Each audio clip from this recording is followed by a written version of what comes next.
So Everest is based off the true events of the 1996 incident where 12 people died trying to climb the mountain. And this movie boasts a pretty incredible cast, including Josh Brolin, Jason Clarke, Jake Gyllenhaal, Keira Knightley, and many more. And this movie is also adapted from the book Into Thin Air by Jon Krakauer, and the way I see it, if you've not read this book, you are at a major disadvantage. Trying to keep up with what character was which and what stage at the mountain they're at was surprisingly very hard to do. Where the movie suffers greatly is when the storm hits, there is little to no context to what is actually happening on the screen. When the stuff goes down, you're expected to know which person is which and you just don't know, and it's a mixture of the fact that their faces are covered for most of the movie and they're just not memorable characters. And these characters are memorable because the movie tries to focus on everybody, but in the end it focuses on nobody. It was hard for me to fully enjoy this movie because there's just too many underdeveloped things to the point where I just did not know what was going on. However, this movie is still not without its merits. Even though the movie does lack in characters, it still brings you in with so many engaging performances. Jason Clarke is becoming one of those actors that is consistently good in every single movie he is in. Yeah, I thought he was good in Terminator Genesis,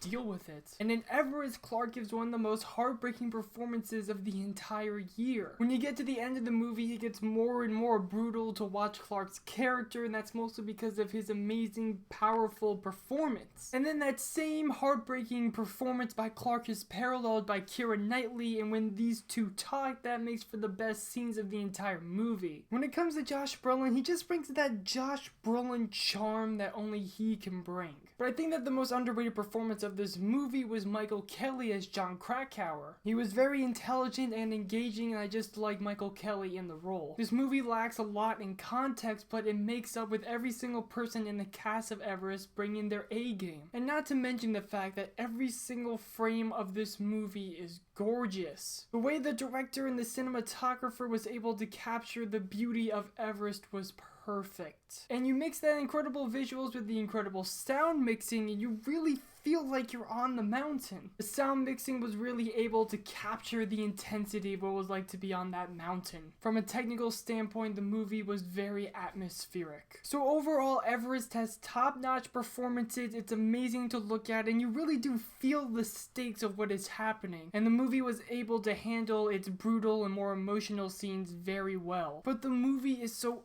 utterly crippled by the fact that it just didn't know what to do with its characters and where to really spend its time. I enjoyed the movie, however, it could have been better, but I can still recommend this movie.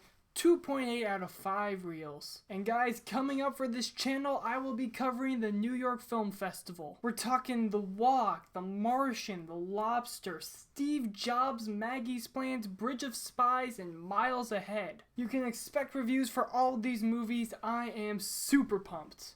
What did you guys think of Everest? Make sure to comment below, hit that subscribe button, hit me up on Twitter at my website, brendanhasablog.wordpress.com. Thank you so much for watching. Till next time, I'm Brendan Weissman.